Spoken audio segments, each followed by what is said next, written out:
Hello good morning विद्यार्थी मित्रों। आज આપણે ધોરણ 10 માં ગણિત વિષયમાં નવું પ્રકરણ શીખવાના છીએ। તો આ પ્રકરણનું નામ છે દ્વિચલ સુરેખ સમીકરણ યુગ્મ। ધોરણ 10 ની અંદર ચેપ્ટર નંબર 3 દ્વિચલ સુરેખ સમીકરણ યુગ્મ। વિદ્યાર્થી મિત્રો, તમે ધોરણ 9 ની અંદર આ ચેપ્ટર ની જે પાયાની વાતો છે એ પાયાની વાતો શીખી જ ગયા છે। દ્વિચલ સુરેખ સમીકરણ યુગ્મ કોને કહેવાય, એનું પ્રમાણિત સ્વરૂપ શું, એને લગતા જે દાખલા છે એ દાખલા પણ શીખી ગયા છે। તો આજે આપણે ધોરણ 10 ની અંદર હજુ વધારે સમજાય એ દ્રષ્ટિથી આપણે દ્વિચલ સુરેખ સમીકરણ યુગ્મ પ્રકરણનો હજુ વધુ અભ્યાસ કરવાનો પ્રયત્ન કરીએ। તો સૌપ્રથમ આપણે દ્વિચલ સુરેખ સમીકરણ યુગ્મનું જે પ્રમાણિત સ્વરૂપ છે એ પ્રમાણિત સ્વરૂપ સમજવાનો પ્રયત્ન કરીએ। તો સૌપ્રથમ દ્વિચલ સુરેખ સમીકરણ યુગ્મનું પ્રમાણિત સ્વરૂપ।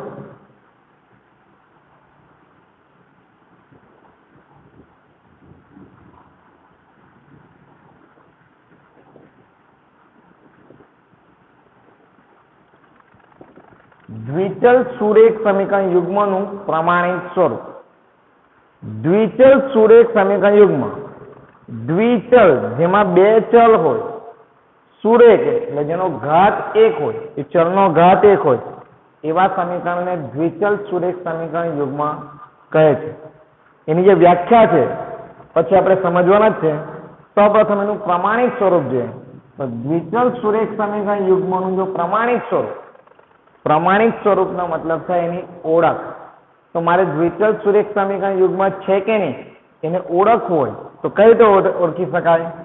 દ્વિચલ સુરેખ સમીકરણ યુગ્મનું પ્રમાણિત સ્વરૂપ ax plus by plus c બરાબર 0। આ દ્વિચલ સુરેખ સમીકરણ યુગ્મનું પ્રમાણિત સ્વરૂપ છે। કોઈ પણ સમીકરણને દ્વિચલ સુરેખ સમીકરણ છે કે નહીં એ જો મારે ચકાસવું હોય, ઓળખવું હોય તો આવા સ્વરૂપમાં જે સમીકરણને લખી શકાય એને દ્વિચલ સુરેખ સમીકરણ કહે છે। દ્વિચલ, દ્વિ એટલે બે ચલ છે, સુરેખ એટલે બંનેનો ઘાત એક છે।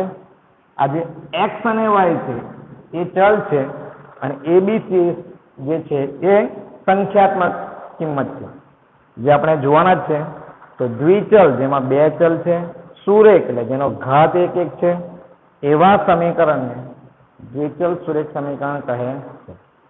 જો પરીક્ષામાં દ્વિચલ સુરેખ સમીકરણ યુગ્મનું પ્રમાણિત સ્વરૂપ પૂછાય તો આ રીતના ax plus by plus c બરાબર 0 લખવાનું। ત્યારબાદ એને લગતી માહિતી, એને લગતી જે નોંધ છે એ પણ કાઉન્સમાં બતાવવી પડે કે જ્યાં ABC belongs to R। આ A, B અને C જે છે belongs to R એટલે R ના સભ્ય છે। R એટલે આપણને ખબર છે કે R એટલે વાસ્તવિક સંખ્યા। તમે નીચલા ધોરણમાં શીખી ગયા છો કે R એટલે સમય સંખ્યા અને અસમય સંખ્યા બંનેને ભેગા કરવાથી વાસ્તવિક સંખ્યા બને જેને R તરીકે દર્શાવવામાં આવે છે। એ R ની અંદર ધન પૂર્ણાંક, ઋણ પૂર્ણાંક, ધન અપૂર્ણાંક, ઋણ અપૂર્ણાંક, શૂન્ય પૂર્ણાંક, સમય સંખ્યા, અસમય સંખ્યા આ દરેક સંખ્યાનો સમાવેશ થાય છે। ABC બિલોંગ્સ ટુ એટલે A, B અને C ની જગ્યાએ કંઈ પણ હોઈ શકે।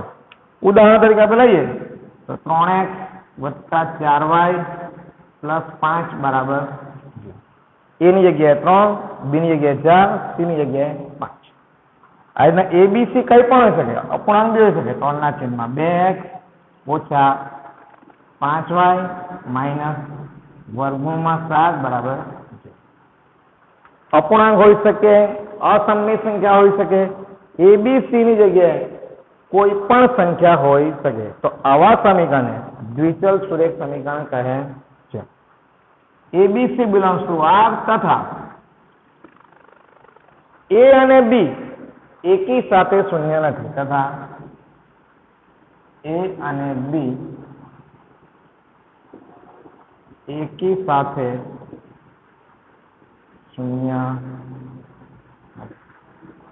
પરીક્ષાની અંદર દ્વિચલ સુરેખ સમીકરણ યુગ્મનું અથવા દ્વિચલ સુરેખ સમીકરણનું જે પ્રમાણિત સ્વરૂપ છે ax plus by plus c બરાબર 0 આ રીતે લખવાનું. ત્યારબાદ એને લગતી નોંધ છે એ પણ કાઉન્સમાં લખવી પડે. abc બિલોંગ્સ ટુ r એટલે abc કોઈ પણ વાસ્તવિક સંખ્યા હોઈ શકે તથા a અને b એકી સાથે શૂન્ય નથી. એનો મતલબ શું થાય? એકલો એ શૂન્ય હોય તો ચાલે. જો એની જગ્યાએ આપણે શૂન્ય મૂકીએ તો x સ્વરૂપ પર આવી શકે નહીં. તો 4y વત્તા 5 બરાબર, તો આને પણ દ્વિચલ સુરેખ સમીકરણ કહેવાય. એને આપણે વધારે ડિટેલમાં પછી આપણે સમજવાના છે, પરંતુ કદાચ એકલો એ શૂન્ય હોય તો પણ એને દ્વિચલ સુરેખ સમીકરણ કહેવાય. એકલો બી એટલે બી શૂન્ય હોય તો y વાળું પદ હશે નહીં, તો x વાળું પદ એકલું હોય તો પણ એને દ્વિચલ સુરેખ સમીકરણ કહેવાય. પણ a અને b એકી સાથે શૂન્ય હોય તો x અને y વાળું પદ નીકળી જશે. તો શું વંચાશે? x અને y વાળું પદ જો નીકળી જાય તો 5 બરાબર 0, જે ગણિતમાં શક્ય નથી. અથવા તો x અને y વાળું પદ નીકળે તો -7 બરાબર 0, તો ગણિતમાં કોઈ દિવસ શક્ય નથી. એટલે આ સૂચના ખાસ યાદ રાખવાની છે કે a અને b એકી સાથે શૂન્ય નથી. જો a એકલો શૂન્ય હોય અથવા b એકલો શૂન્ય હોય તો પણ એને દ્વિચલ સુરેખ સમીકરણ કહે છે, જે આપણે પછી સમજવાના છે. તો સૌપ્રથમ પહેલો ટોપિક આજે આપણે સમજ્યા કે દ્વિચલ સુરેખ સમીકરણનું પ્રમાણિત સ્વરૂપ પરીક્ષામાં પૂછાય તો ax plus by plus c બરાબર 0. એને લગતી નોંધ પણ કાઉન્સમાં લખવી પડે, જ્યાં abc બિલોંગ્સ ટુ r તથા a અને b એકી સાથે શૂન્ય. એટલે આ રીતે પહેલો ટોપિક આપણે સમજવાનો પ્રયત્ન કર્યો. ત્યારબાદ એની વ્યાખ્યા જોઈએ. દ્વિચલ સુરેખ સમીકરણની વ્યાખ્યા, તો વ્યાખ્યાને આપણે આ રીતે લખી શકીએ. દ્વિચલ સુરેખ સમીકરણ યુગ્મની વ્યાખ્યા, જો a b અને c કોઈક વાસ્તવિક સંખ્યા હોય, જો a b અને c કોઈક વાસ્તવિક સંખ્યા હોય તથા a અને b એકી સાથે શૂન્ય ન હોય અથવા એકી સાથે શૂન્ય થતા ન હોય. ફરી પાછું, જો a b અને c કોઈ વાસ્તવિક સંખ્યા હોય તથા a અને b એકી સાથે શૂન્ય ન હોય તેવા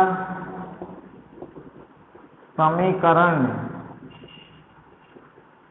કાઉન્સમાં આપણે લખી શકીએ ax plus by plus c બરાબર 0. તો તેવા સમીકરણને કાઉન્સમાં ax plus by plus c બરાબર 0. ચલ x અને ચલ y ના સ્વરૂપનું દ્વિચલ સુરેખ સમીકરણ કહે છે. જો a b અને c કોઈક વાસ્તવિક સંખ્યા હોય, a b c કોઈક વાસ્તવિક સંખ્યા હોય તથા a અને b એકી સાથે શૂન્ય ન હોય, બંને એક સાથે શૂન્ય ન હોય. જો વ્યાખ્યા યાદ ન રહેતી તો ટુકડા કરીને યાદ રાખી શકાય. જો a b અને c કોઈક વાસ્તવિક સંખ્યા હોય, બીજો મુદ્દો યાદ રાખો, તથા a અને b એકી સાથે શૂન્ય ન હોય. ત્રીજો મુદ્દો યાદ રાખો, તેવા સમીકરણને, કયું સમીકરણ? ax plus by plus c બરાબર 0. એ જે સમીકરણ છે એવા ચલ x અને ચલ y ના સ્વરૂપનું દ્વિચલ સુરેખ સમીકરણ કહે છે. 4 પાર્ટ પાડીને તમે સરળતાથી વ્યાખ્યા યાદ રાખી શકો છો. તો જો a, b અને c કોઈ વાસ્તવિક સંખ્યા હોય તથા a અને b એકી સાથે શૂન્ય ન હોય, ત્રીજું યાદ રાખવાનું તો તેવું સમીકરણ કયું? ax plus by plus c બરાબર 0. ચોથો મુદ્દો યાદ રાખવાનો, ચલ x અને ચલ y ના સ્વરૂપનું દ્વિચલ સુરેખ સમીકરણ કહે છે. વ્યાખ્યા પણ એકદમ સહેલી છે અને સરળ છે, યાદ રહી જાય એવો છે. ફરી પાછા બંને મુદ્દા જોઈ લઈએ. દ્વિચલ સુરેખ સમીકરણનું પ્રામાણિક સ્વરૂપ ax plus by plus c બરાબર 0. નોંધ પણ લખવાની છે, જ્યાં abc બિલોંગ્સ ટુ R તથા a અને b એકી સાથે શૂન્ય. વિદ્યાર્થી મિત્રો, અહીં એક નોંધ યાદ રાખવાની છે, જે હેતુલક્ષી પ્રશ્નમાં ઘણીવાર પૂછાય કે a અને b એકી સાથે શૂન્ય નથી. એનો મતલબ શું થાય કે a square plus b square is not equal to 0. એકી સાથે શૂન્ય ન હોય, a અને b એકી સાથે શૂન્ય ન હોય, એનો મતલબ થાય a નો વર્ગ પ્લસ b નો વર્ગ ઇઝ નોટ ઇક્વલ ટુ 0. હેતુલક્ષી પ્રશ્નમાં કેટલીક વખત વિકલ્પોમાં પૂછાય છે કે a અને b એકી સાથે શૂન્ય. દ્વિચલ સુરેખ સમીકરણ કોને કહેવાય? કૌંસમાં a b c d આપેલું હોય અને a નો વર્ગ વત્તા b નો વર્ગ ઇઝ નોટ ઇક્વલ ટુ 0 લખેલું હોય, તો આ a અને b એકી સાથે શૂન્ય નથી. એટલે દ્વિચલ સુરેખ સમીકરણમાં નોંધમાં યાદ રાખવાનું છે, a નો વર્ગ વત્તા b નો વર્ગ ઇઝ નોટ ઇક્વલ ટુ 0 નો મતલબ થાય a અને b એકી સાથે શૂન્ય. એટલે આજે આપણે બે ટોપિક સમજ્યા, પ્રામાણિક સ્વરૂપ કોને કહેવાય તે અને વ્યાખ્યા કોને કહેવાય તે. દ્વિચલ સુરેખ સમીકરણની વ્યાખ્યા કેવી રીતના યાદ રાખવાની એ પણ આપણે સમજવાનો પ્રયત્ન કરીએ. ત્રીજા મુદ્દામાં, એટલે ત્રીજો મુદ્દો જોઈએ તો દ્વિચલ સુરેખ સમીકરણના કેટલાક ઉદાહરણો છે. હવે આપણે દ્વિચલ સુરેખ સમીકરણ યુગ્મને લગતા કેટલાક ઉદાહરણો જોઈએ, જેથી આપણને વધારે ખ્યાલ આવે. તો નીચેના સમીકરણોમાં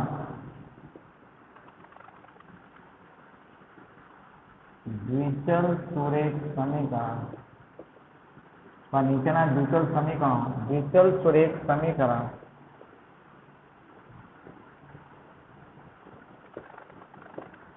છે કે નહીં તે ચકાસો. જો દ્વિચલ સુરેખ સમીકરણ હોય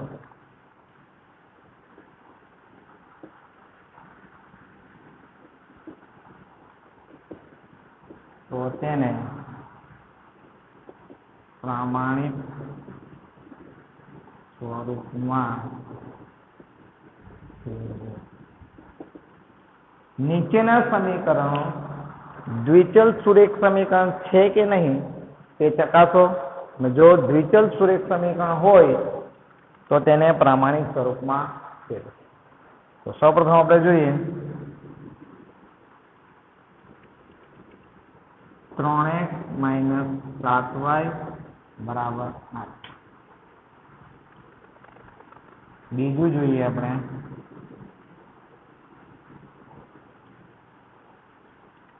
3y - 6x બરાબર 12. અથવા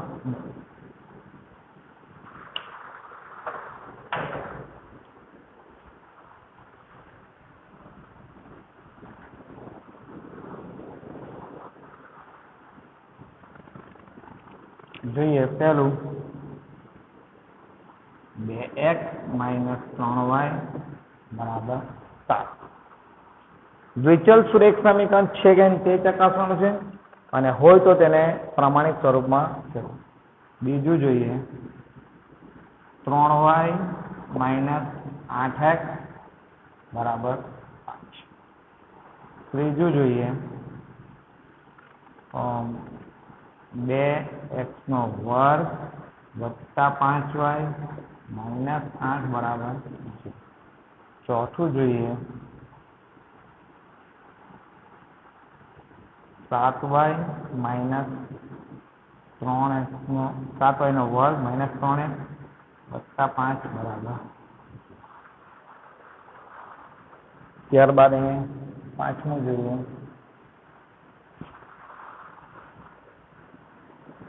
6x બરાબર 7. છઠ્ઠું જોઈએ. 5y બરાબર 7મું જોઈએ. 2/3x માઇનસ વર્ગમૂળમાં 5y બરાબર 1. બરાબર 8મું. 5/x માઇનસ 7y બરાબર 13. 9મું જોઈએ. 4x પ્લસ 3/y બરાબર 4. બરાબર. 8 થી 9 ઉદાહરણો જોઈએ એટલે આપણને ખ્યાલ આવે. આ જેટલા પણ ઉદાહરણ આપણે લખ્યા છે એ ઉદાહરણમાં શું ચકાસવાનું છે? દ્વિચલ સુરેખ સમીકરણ છે કે નહીં તે ચકાસવાનું છે. દ્વિચલ સુરેખ સમીકરણમાં જેનું પ્રામાણિક સ્વરૂપ છે એ જો આપણને ખ્યાલ હશે તો દ્વિચલ સુરેખ સમીકરણ છે કે નહીં આપણને ખબર પડી જાય. જે પ્રામાણિક સ્વરૂપ છે આપણને દ્વિચલ સુરેખ સમીકરણનું પ્રામાણિક સ્વરૂપ ખબર છે.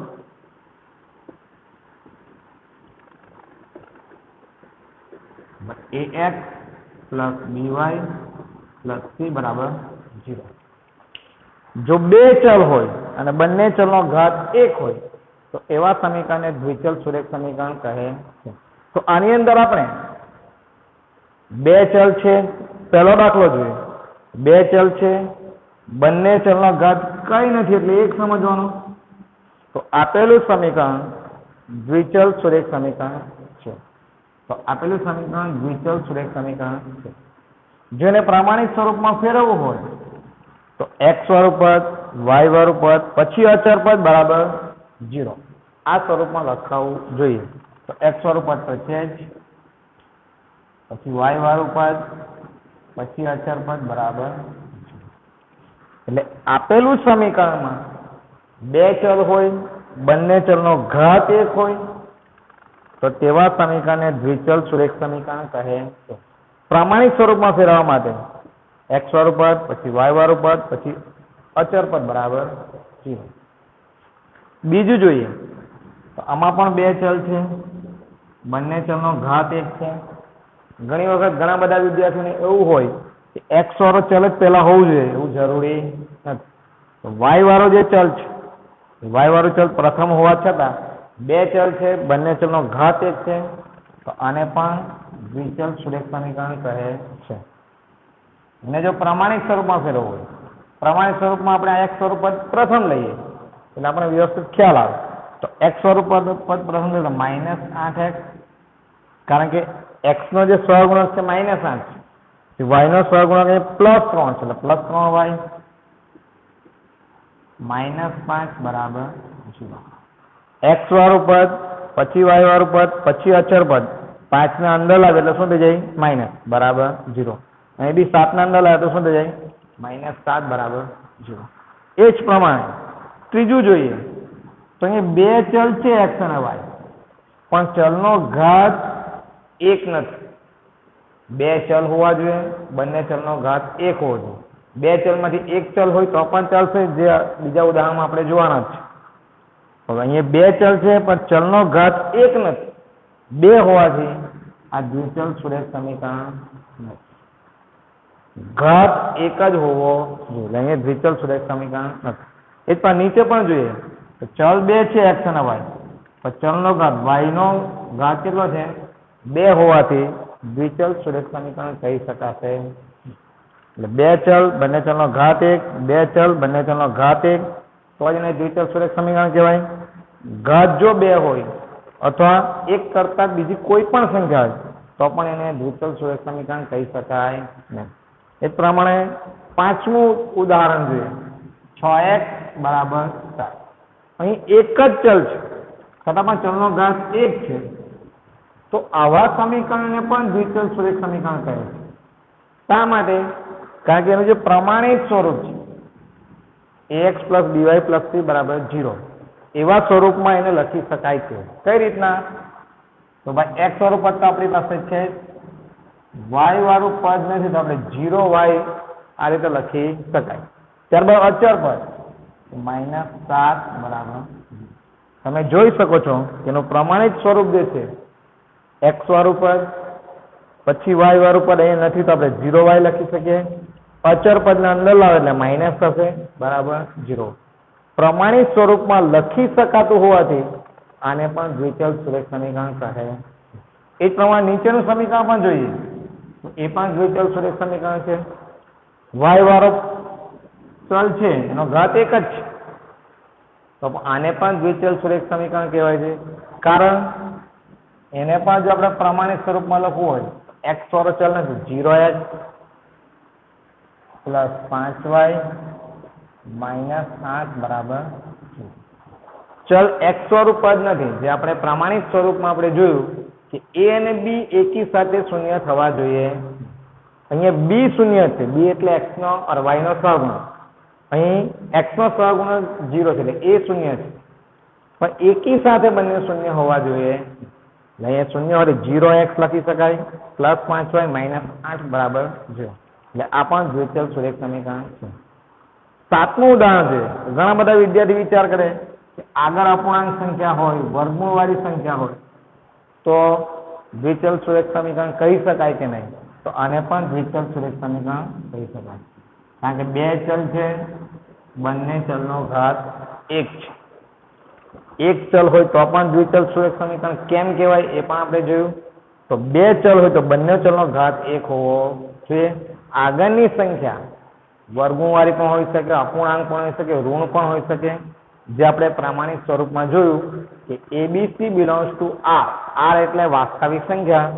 ગણિતની જેટલી પણ સંખ્યા છે બધી જ અહીં હોઈ શકે. એટલા માટે આને દ્વિચલ સુરેખ સમીકરણ કહે છે.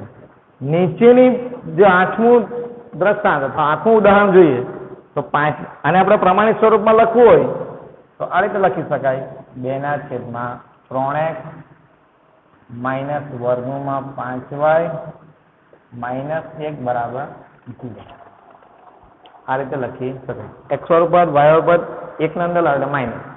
એના પછીનો જે દાખલો છે 8મો તે જોઈએ 5/x માઇનસ 7y. અહીંયા આપણને એવું થાય કે બે ચલ તો છે જ બંને ચલનો એક ઘાત 1 છે છતાં પણ આને દ્વિચલ સુરેખ સમીકરણ કહી શકાય નહીં. એનું કારણ શું? કારણ કે દ્વિચલ સુરેખ સમીકરણ માટે ખાસ એક બાબત મહત્વની છે કે અહીં જે 5/x છે માઇનસ 7y બરાબર તો આ જે x નો એક ઘાત જે છેદમાં છે નીચલા ધોરણમાં તમે શીખી ગયા છો કે x અને y ચલ ઉપર લાવવું હોય છેદમાંથી અંશમાં લાવવું હોય તો જે ઘાત છે એ ધન છે એનો શું થઈ જશે? ઋણ ઘાત થઈ જશે. માટે x નો શું ઘાત થઈ જશે? -1 માઇનસ 7y બરાબર. અહીં ઘાત એક જ છે પણ એક ઘાત ઋણ હોવાથી એ દ્વિચલ સુરેખ સમીકરણ કહી શકાય નહીં. કારણ કે ઘણીવાર ચોપડીમાં શબ્દ આપે છે અનઋણ. અનઋણનો મતલબ થાય ઋણ ન હોય તેવું. એટલે ચલનો ઘાત બી કેવો છે? અનઋણ હોવો જોઈએ. અનઋણ એટલે ઋણ ન હોય તેવો. ઋણ ઘાત હોય તો પણ એને દ્વિચલ સુરેખ સમીકરણ કહી શકાય. એના પછીનો છેલ્લું જે દાખલો છે 4x + 3y આમાં પણ તમે જોઈ શકો છો y નો એક ઘાત છે જો એ ઉપર આવે તો 4x + 3y નો -1 ઘાત બરાબર 4. ઋણ ઘાત આવતો હોવાથી એ દ્વિચલ સુરેખ સમીકરણ કહી શકાય નહીં. એટલે y કે x જો છેદમાં હોય તો એ અંશમાં આવવાથી એનો જે ઘાત છે ઋણ બની જશે ને ઋણ ઘાત આવતો હોવાથી એ દ્વિચલ સુરેખ સમીકરણ કહી શકાય. આ જે બાબતો જે છે છેદમાંથી અંશમાં આવે તો ઘાત ધન હોય તો ઋણ થાય, ઋણ હોય તો ધન થઈ જાય જે તમે નીચલા ધોરણમાં શીખી જ ગયા છો. એટલે જે કંઈ પણ દાખલા જે આપણે જોયા તેમાં દ્વિચલ સુરેખ સમીકરણ કોને કહી શકાય? કે જેમાં બે ચલ હોય અથવા તો એક ચલ હોય. એનો ઘાત 1 હોવો જોઈએ અને ઘાત પણ પાછો ઋણ હોવો જોઈએ અને અનઋણ એટલે ઋણ ન હોય તેવો હોવો જોઈએ. ઘાત 1 જ હોવો જોઈએ અને તે પણ ધન હોવો જોઈએ, તો જ એને દ્વિચલ સુરેખ સમીકરણ કહી શકાય. તો આજે આપણે આ વિડીયોની અંદર 3 ટોપિક સમજવાનો પ્રયત્ન કર્યો. દ્વિચલ સુરેખ સમીકરણનું પ્રામાણિક સ્વરૂપ ax + by + c = 0, જેમાં નોંધ પણ લખવી પડે કે abc belongs to R તથા a અને b એકી સાથે શૂન્ય નથી. a અને b એકી સાથે શૂન્ય નથી એને બીજા અર્થમાં અથવા બીજા સ્વરૂપમાં જો લખવું હોય તો a² + b² is not equal to 0. કેટલીક વખત હેતુલક્ષીમાં ક્યાં તો વિકલ્પોમાં તમને પૂછી શકશે. બીજો ટોપિક આપણે જોયું દ્વિચલ સુરેખ સમીકરણની વ્યાખ્યા, જે પણ આપણે અલગ અલગ સ્ટેપ વાઇઝ કેવી રીતના યાદ રહી શકે તે સમજવાનો પ્રયત્ન કર્યો. અને છેલ્લો ત્રીજો ટોપિક જોયો આપણે દ્વિચલ સુરેખ સમીકરણ કોને કહી શકાય તે આજે આપણે સમજવાનો પ્રયત્ન કર્યો. તેમાં બી મુખ્ય વાતો 2 ચલ હોય અથવા 1 ચલ હોવો જોઈએ, બંનેનો ઘાત 1 હોવો જોઈએ અને ઘાત ઋણ હોવો જોઈએ નહીં, તો જ એને દ્વિચલ સુરેખ સમીકરણ કહી શકાય. વિદ્યાર્થી મિત્રો, હું આશા રાખું છું કે તમને આ 3 ટોપિક સમજ પડી ગઈ હશે. Okay, thank you.